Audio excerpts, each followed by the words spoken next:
तो 10वीं कक्षा के छात्रों कैसे हो? खुश तो बहुत हो गए आप लोग, क्योंकि जैसे पढ़ाया था लगभग वैसे ही आया है और सरल पेपर माना जा रहा है ये। सबसे पहला ही प्रश्न देखते हैं, कमेंट में ज़रूर बताएं कि आपके कितने नंबर बनेंगे अब।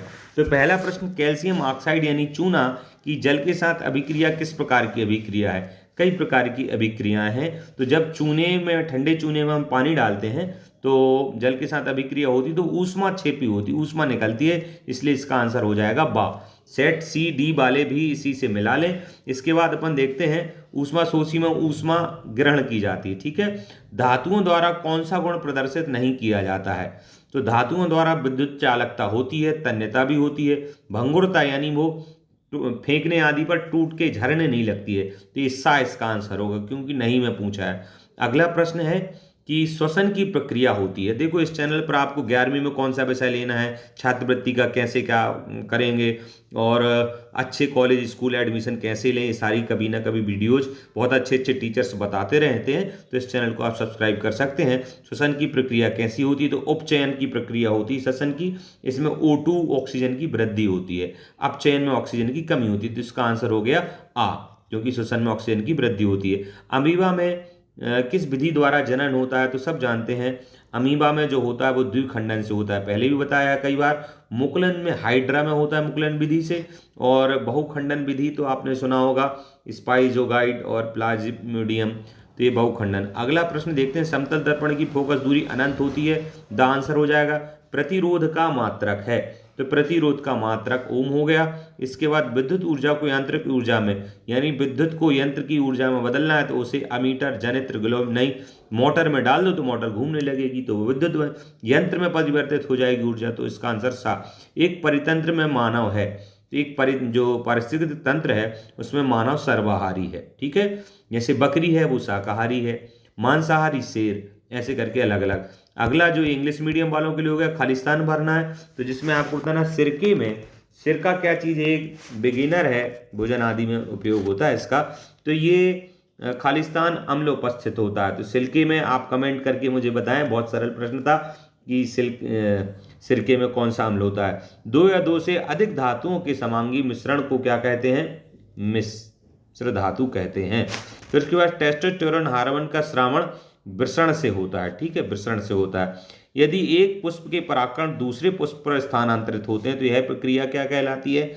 यह प्रक्रिया कहलाती है परपरागण। क्यों परपरागण? क्योंकि एक से दूसरे में जा रही है, इसलिए परपरागण। अगर खुद में रहे तो स्वपरागण होगा। नर संतान के लिए उत्तरदायी सूत्र होता है बाई। अगला है वस्तुओं को हम खालिस्तान की उपस्थिति में, तो प्रकाश की उपस्थिति में। अगला है प्रिज्म द्वारा खालिस्तान रंग की प्रकाश रंग का विचलन सर्वाधिक होता है, सर्वाधिक विचलन होता है बैगनी का। तो इसका आंसर हो जाएगा बैगनी। अगला है जो प्रश्न पूछा है, सही जोड़ियां आपको मिलानी है। तो प्रबल अम्ल की जोड़ी आप किससे मिलाएंगे? तो प्रबल अम्ल हो गए HCl। HCl का फुल फॉर्म जरूर लिखें कमेंट में। पर धातु कैसी है? तो धातु सुचालक होती है, तो इसकी जोड़ी मिला दीजिए सुचालक से। इसके बाद जाइलम। जाइलम एक ऊतक है जो जड़ों से लेकर के पेड़ के तने पत्तियों तक जल भेजता है, तो वो जाइलम की जोड़ी जल परिवहन का काम हो गया इसका। कोई सिप आदि नहीं है ये। मास्टर ग्रंथि पीयूष ग्रंथि है, ठीक है। तो इसका मास्टर ग्रंथि कौन ऑप्शन में लाएंगे अपन? पीयूष, इससे। इसके बाद यदि मादा हार्मोन है तो वो कौन सा है? एस्ट्रोजन। और नर हार्मोन क्या है? अभी बताया था टेस्टोस्टेरोन। इसके बाद मेंडल जो वैज्ञानिक थे, तो उन्होंने अनुवांशिकी के नियम मटर, चूहों आदि पर प्रयोग करके। सरल रेखीय पथ प्रकाश की किरण से मिल जाएगी। विभवांतर की जोड़ी, ऑप्शन में क्या बचा अपने पास? विभवांतर की जोड़ी मिल जाएगी बोल्ट से। अब बचा आपके लिए ओहम, तो ये मात्रक प्रतिरोधक का है, ठीक है, प्रतिरोध का मात्रक है। अगला आपसे प्रश्न है जहां पर आपसे एक वाक्य में प्रश्न उत्तर बताना है, कमेंट में जरूर बताएं। पहला प्रश्न है, वे अभिक्रियाएं जिनमें अभिकारकों के बीच आयनों का आदान प्रदान होता है। तो आयनों का आदान प्रदान जहां होता है तो ध्यान रखना है, आयनों से मतलब तत्व हैं, तो वो द्विविस्थापन कहलाता है, यानी यहाँ से वहाँ जाएगा, वहाँ से यहाँ जाएगा, तो दो बार दो, तो द्विविस्थापन हो गया। अगला प्रश्न देखते हैं, मस्तिष्क का कौन सा भाग सोचने, सुनने, सूंघने आदि के लिए विशिष्टीकृत है? यानी बाकी सभी करते हैं पर विशेष रूप से ये कौन सा भाग है जो देखने, सुनने, सूंघने आदि के लिए विशिष्टीकृत है? तो वो है प्रमस्तिष्क भाग कहलाता है। प्रा लगा दो आगे और ये मस्तिष्क ज्यों का त्यों लिख दो। ठीक है, इसके लिए द्विविस्थापन पहले का आंसर ये होता है सिर के ऊपर में ऊपरी भाग में। अगला प्रश्न हम देखते हैं, भ्रूण का पोषण कहाँ से मिलता है? तो भ्रूण को पोषण मिलता है अपरा से, हिंदी में प्लेसेंटा जिसे कहते हैं, तो अपरा जिसका आंसर हो गया। अगला प्रश्न इन्होंने पूछा है, जिस लेंस की फोकस दूरी 1 मीटर हो उसकी क्षमता क्या है? तो 1 डायोप्टोमीटर, तो इसका आ जाएगा 1D या 1 डायोप्टोमीटर लिख दीजिए। अगला है, एक क्या कारण है कि खतरे के संकेत या सिग्नल का प्रकाश लाल रंग का होता है? तो इसका कारण है प्रकीर्णित, क्योंकि जो लाल रंग है वो प्रकीर्णित नहीं होता, विचलित नहीं होता। बाकी रंग अन्य किसी प्रकाश के प्रभाव से ढक देने से दिखाई नहीं देते हैं, पर लाल रंग विचलित नहीं होता। एक अश्वशक्ति यानी हार्स पावर में कितने वाट होते हैं? एक अश्वशक्ति में 746 वाट होते हैं। अगला प्रश्न है, विद्युत परिपथ की लघुपतन तथा अतिभारण के कारण होने वाली हानि। लघुपतन यानी कम वोल्टेज, अतिभारण यानी ज़्यादा वोल्टेज होने के कारण से कई बार बल्ब फ्यूज, टीवी जल जाना या और भी चीज़ें, पूरा तार जल जाना ही होता है। इस हानि से सुरक्षा के लिए सबसे महत्वपूर्ण युक्ति क्या है? वो है विद्युत फ्यूज। घरों में लगे होते हैं, फ्यूज लगा दो, अगर ज़्यादा वोल्टेज हो गया तो फ्यूज गिर जाता है। इस प्रकार से हो गया। अब हम देखते हैं बड़े प्रश्नों के उत्तरों को, तो आप कमेंट में ज़रूर बताएं। संक्षारण किसे कहते हैं? तो संक्षारण है धातु जब नमी, आर्द्रता या अम्लता, क्या क्या बोला मैंने? जब कोई धातु नमी, आर्द्रता या अम्लता से अभिक्रिया करके काली पड़ जाए या उसमें जंग लग जाए या वो झरने लगे, तो ये क्या कहलाता है? संक्षारण। उदाहरण के लिए लिख देना, जैसे चांदी वायु आदि के बाहरी वातावरण से काली पड़ती है, लोहे में जंग लगती है, तो ये संक्षारण कहलाता है।